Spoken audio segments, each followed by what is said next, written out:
Et nous sommes de retour au plateau pour la suite de cette émission. Nous abordons notre troisième sujet. Nous parlons à présent du Tchad. La limitation des mandats présidentiels est supprimée. Les députés tchadiens ont entériné ce vendredi la décision ou bien la loi portant abrogation de la limitation du mandat présidentiel après les élections de 2024, mettant fin à la transition gérée par le maréchal du Tchad, Mahamat Idriss Déby Itno, depuis 2021. Le pays est entré dans une nouvelle ère de retour à la Constitution avec un référendum et une élection présidentielle très contestée. Mais il faut dire qu'un an après, les députés changent le mandat présidentiel qui était normalement, selon la nouvelle Constitution, de 5 ans en mandat présidentiel de 7 ans, avec le verrou de la limitation des mandats à 2 qui est finalement sauté. Le président tchadien est donc président élu pour 7 ans et ce jusqu'à autant que possible parce que la limitation de mandat est sautée. Nous en parlons avec nos invités. Je commence par vous, Louis Kamako. Certains le voyaient venir, d'autres le critiquent une telle décision puisque dans la nouvelle constitution votée par les Tchadiens par référendum, c'était un mandat de 5 ans renouvelable une seule fois. Mais là, ce mandat vient d'être changé en 7 ans et le verrou de la limitation est sauté. Oui, et ça n'étonne personne parce que tu l'as dit que beaucoup d'analyses ont vu cette décision-là venir. Mais ce qu'il faut souligner ici au Tchad, c'est que c'est la facilité avec laquelle le test constitutionnel, bien la loi fondamentale est modifiée. Le test en soi, ou bien la constitution en soi, a été adoptée le 23 décembre 2023 par référendum. Ça veut dire que ça ne fait même pas 2 ans, mais on a encore demandé la modification aux députés. Donc c'est ça à quoi on assiste en fait généralement en Afrique où des dirigeants taillent ou bien il y a des lois se font sur mesure pour une personne. Mais à l'arrivée, on se rend compte que on a des difficultés à l'appliquer puisque c'est quelque chose qui a été cousu. On s'en va voir ou bien on retourne voir le couturier ou bien le tailleur pour un rafistolage en fait. Donc c'est à cela qu'on est en train d'assister au Tchad où le président à un moment donné justement a demandé à ses députés à l'Assemblée nationale qui est d'ailleurs acquise à sa cause de voter un mandat présidentiel de 5 ans renouvelable, mais qui à la suite a juste constaté qu'il faut justement un mandat à vie. Donc vous avez un président, un militaire qui est venu au pouvoir à travers un coup d'État constitutionnel, parce que à la suite de la mort de son géniteur, Itno Déby, Mohamed n'était pas celui qui devait normalement succéder à son papa. Les tests républicains ou bien la loi fondamentale tchadienne donnent en fait le droit au président de l'Assemblée nationale de succéder à son papa. Et donc le test n'a pas au président en fait, président. Mais le test n'a pas été respecté. On a dit qu'il a désisté en faveur du maréchal, entre-temps, à l'époque générale. Mais si on remonte un peu, même si le président de l'Assemblée désiste ou bien renonce justement à la succession, il suffit juste de voir le test, parce que le premier vice-président et tout. Donc c'est un test qui a été écrit par des gens intelligents, qui savent qu'il peut y avoir des cas de force majeure. Et donc, nulle part, il n'a jamais été dit que Mohamed Déby, qui était à l'époque ministre de la Défense, je crois, devait normalement succéder à son papa. Donc ça, c'était un coup d'État constitutionnel. On ne doit pas normalement faire un débat. Et donc aujourd'hui, c'est quelqu'un qui continue d'aller de violation en violation. Et avec en fait la violation également des droits des opposants. Vous avez le principal opposant, Sucé Masra, qui au début s'opposait farouchement à son régime et à sa gouvernance, mais qui malheureusement s'est fait pris au piège. Et il a été Premier ministre de la transition, il a participé aux élections, ou bien à l'élection présidentielle. Après, il est revenu contester les résultats. Et pour le faire taire, on l'a arrêté et puis on lui a collé 20 ans de prison. Donc je pense que c'est un président aujourd'hui, c'est un militaire qui est venu au pouvoir pour ne pas partir. Et en témoigne justement cette nouvelle constitution-là qui acte le mandat à vie. Donc je crois que ce qui se fait au Tchad n'est pas nouveau sous le soleil. C'est pour ça que je dis que les chefs d'État africains considèrent en fait leur pays souvent comme un royaume ou bien comme un village. C'est-à-dire pour eux, quand quelqu'un arrive au pouvoir, il va falloir forcément qu'il meure au pouvoir. Donc c'est ça malheureusement. Et à côté de ça, c'est des gens qui se rivalisent en termes de violation des textes constitutionnels. Parce que ce qui se fait au Tchad, on l'a déjà vu ailleurs. Et quand souvent on a l'impression que quand ça marche ici, ça va forcément marcher ailleurs. Quand il y a un coup d'État constitutionnel à côté de nous, donc forcément que ailleurs aussi ça doit marcher. Quand il y a un hold-up électoral quelque part, donc forcément aussi ça doit marcher. Donc je pense que c'est malheureusement le snobisme dans lequel se plongent en fait les chefs d'État. Mama Déby ne fait que suivre en fait ces aînés qui ont justement à un moment donné limité le mandat présidentiel pour mourir au pouvoir. Donc je crois que ce qui se passe au Congo n'est pas du tout gai.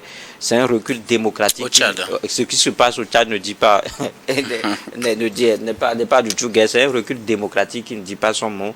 Et malheureusement, en faisant, je ne pense pas que le président est en train de rendre service en fait à cette nation-là qui est déjà confrontée à des défis d'instabilité politique. Peut-être c'est l'instabilité politique d'ailleurs qui justifie une telle modification. Les députés ont décidé de supprimer la limitation du mandat présidentiel, Germain.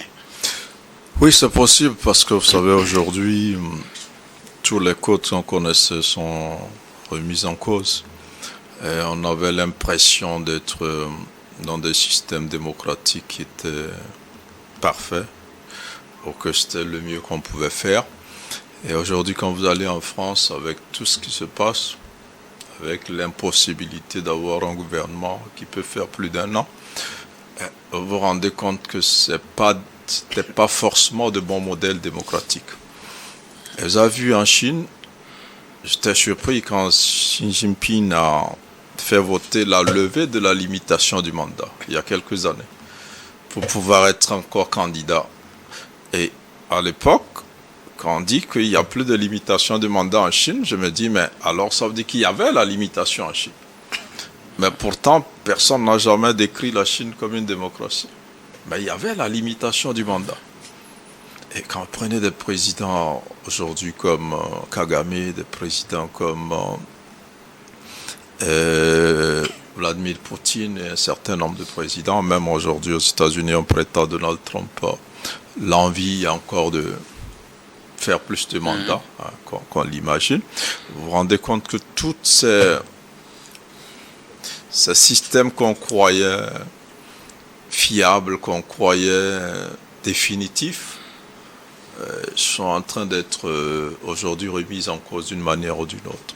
Et donc, ce à quoi on assiste, vous avez posé la question, est-ce que c'est pour la stabilité qu'on révise les conditions? Je saurais répondre, mais il y a une tendance quand même qui fait que certains pays ont envie de voir leur président faire un nombre plus important d'années au pouvoir. Les présidents qui ont la majorité à l'Assemblée ont tendance à profiter donc de ces révisions-là. Je parlais de la Chine justement. Xi Jinping dernièrement a fait sauter le verrou de la limitation. Et pour moi, la question n'est pas la limitation du mandat. La question, c'est beaucoup plus la transparence des élections. Si on se dit que la démocratie, c'est qu'un peuple choisisse librement ses représentants, peut-être il faut justement agir là-bas.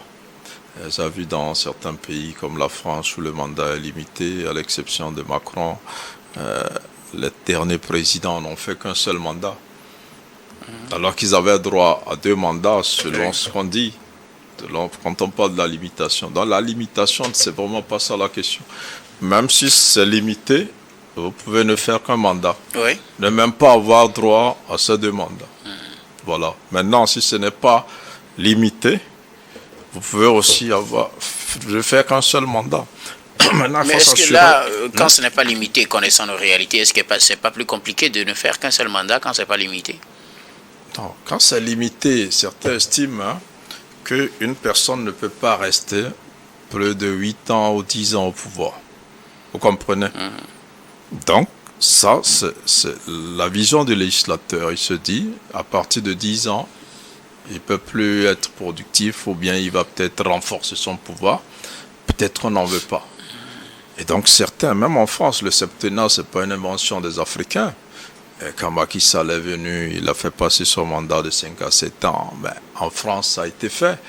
Donc, nous copions. Mais ces modèles-là, est-ce que ces modèles-là sont aussi fiables? Donc, c'est la question que je me pose. Alors, le président qui arrive, il a droit encore à un mandat puisqu'il a été élu en mai 2024. Il se dit que c'est pour 5 ans. Donc, il a droit. Mais tout de suite, l'Assemblée décide de sauter ce verrou. Là, vous avez vu qu'il y a une partie de l'opposition qui n'était pas présente dans la salle, même s'il y a une très grande majorité de députés qui ont voté donc cette modification-là. Alors, moi, je ne me pose plus la question sur la limitation des mandats, parce que ce n'est pas ça la garantie de la santé dans une démocratie. C'est la transparence des élections. C'est la transparence des élections, à mon avis, qui est la véritable santé. Vous savez, dans des pays comme le Rwanda, on vous dira, bon, si Kagame n'est pas là, on n'est pas sûr que son successeur puisse garder le cap comme il a su le faire. Mais dans d'autres pays, on vous dira, mais il a fait quoi, plus de 17 ans, c'est bon. Il faut qu'il aille se reposer. Un président ne doit pas faire plus de 10 ans. Donc tout dépend des doctrines. Mais le plus important, c'est vraiment la transparence des élections, comme je le disais. Tout dépend justement des doctrines, mais vous connaissez un peu les réalités de certains pays. Et comme le Tchad, vous pensez que cela soit adapté aux aspirations des populations tchadiennes? Oui, mais si les députés et les deux chambres à plus de 257 voix ont voté, je suppose qu'ils sont les représentants du peuple tchadien. Alors, je pense que nous, on a quand même un petit problème en Afrique parce que, vous savez, quand Donald Trump est arrivé jeudi, Donald Trump et Macron, c'est vraiment des personnalités qui nous permettent de nous remettre en cause. Donald Trump va nous apporter la preuve qu'il y a des fraudes électorales aux États-Unis. Oui. On n'avait jamais imaginé ça. Depuis toutes ces années, pour nous, c'est les meilleures démocraties, c'est voilà quoi. Il conteste jusqu'à l'assaut du Capitole pour empêcher l'investiture du président qu'il estime avoir battu. Et jusqu'à sa dernière élection, il dit qu'il est le seul Américain qui a été élu 3 fois successivement. Donc il estime qu'on ne l'a pas battu. Vous voyez? Donc maintenant, moi je dis... Mais qu'est-ce que cela a à voir avec... Oui, j'en viens parce que tout à l'heure, il m'a dit qu'il y a recul de la démocratie. Moi, je préfère qu'on parle de recul en termes d'élections. Parce que c'est à travers les élections que les populations choisissent leurs dirigeants. Si les élections ne sont pas justes, je donne l'exemple des présidents français, Sarkozy, Hollande, ils n'ont pas fait 2 mandats. Mais ils avaient, si c'était en Afrique, on dirait qu'ils ont droit à 2 mandats.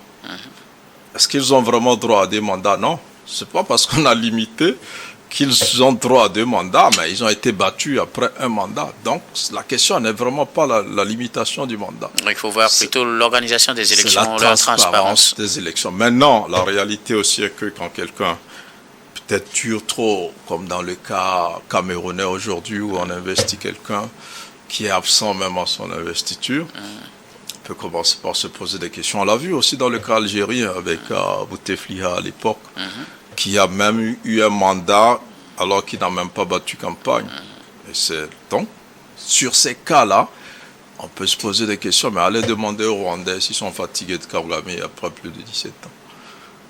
Mais on pourra dire que Kagame c'est un dictateur, il devait faire 10 ans, il en a fait plus. Vous avez un gars comme Poutine qui est l'un des plus adulés en Afrique. Poutine n'a pas fait 10 ans au pouvoir. Maintenant, est-ce qu'il y a des gens qui, parce que ils ont un certain statut, ils peuvent changer les choses, on peut permettre qu'ils fassent plus de temps, peut-être. Mais dans le cas tchadien, moi je ne voyais même pas l'urgence, puisqu'il est élu pour un mandat de 5 ans.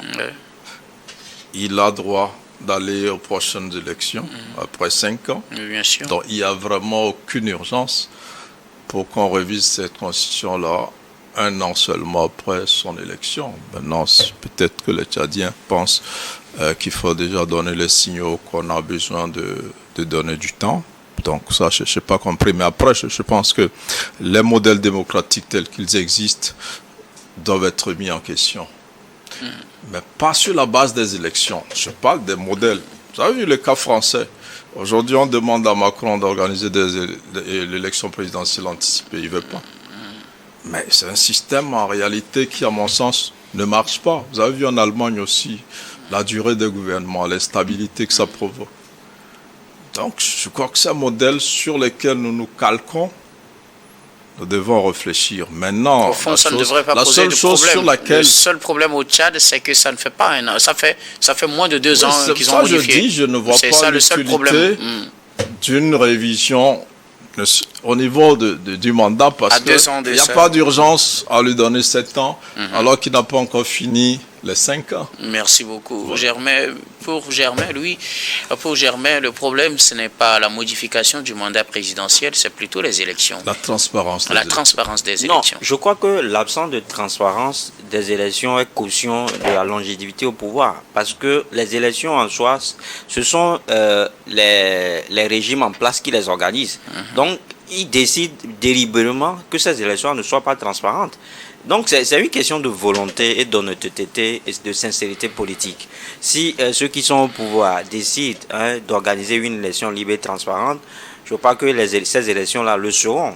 À défaut de cela, je pense que c'est une façon pour eux justement de se maintenir à vie, de se maintenir éternellement au pouvoir. Maintenant, quand je dis que c'est un recul démocratique, quand on nous offre les mandats à vie, c'est juste parce que j'ai toujours l'habitude de le dire que l'alternance est facteur de développement. Parce que dans la chaîne gouvernementale, dans le système gouvernemental, ce sont des entités, ce sont des personnes, ce sont des personnalités de divers horizons qui se regroupent, qui se réunissent. Et à chaque fois, vous allez voir que dès qu'un président vient, il s'acoquine souvent avec ces gens de confiance. Et c'est pour cela que on a besoin de l'alternance, puisque si celui qui est là, il vient avec ses amis, avec des gens qu'il connaît, des gens qui viennent de divers horizons, qui viennent de diverses localités, ces personnes-là, ou bien ces ministres-là, vont essayer de développer leur milieu. Maintenant, si un groupe vient, ça va permettre également à d'autres personnes, en fait, de développer leur pays, ou bien de s'épanouir. C'est de ça qu'il est question. Maintenant, moi, la fonction présidentielle, ça épuise énormément. Et je n'ai pas vu un métier au monde où on l'exerce et on ne demande pas. On ne va pas à la retraite. Supposons que les présidents que nous avons, qui prennent le mandat à vie, qui veulent mourir au pouvoir. Vous prenez par exemple ce qui se passe au Cameroun, parce que vous avez bien fait de citer ou bien de nommer essentiellement Paul Biya. Si Paul Biya était un enseignant, est-ce que vous pensez qu'il va falloir rester en pause jusqu'à cet âge-là, 83 ans? Est-ce que vous pensez qu'il irait depuis à la retraite? Voilà, il irait depuis à la retraite. C'est juste parce qu'on pense que le fauteuil présidentiel ou bien la fonction présidentielle est juteuse. Non, ben, le président rester éternellement. Les 2 derniers présidents américains, ils avaient quel âge? Non, mais laissez, mais je vous dis. Les gars ont plus de 80. Bon, monsieur, est-ce que vous pensez que ces présidents-là, est-ce que. C'est un mauvais exemple. Non, mais c'est un bel exemple.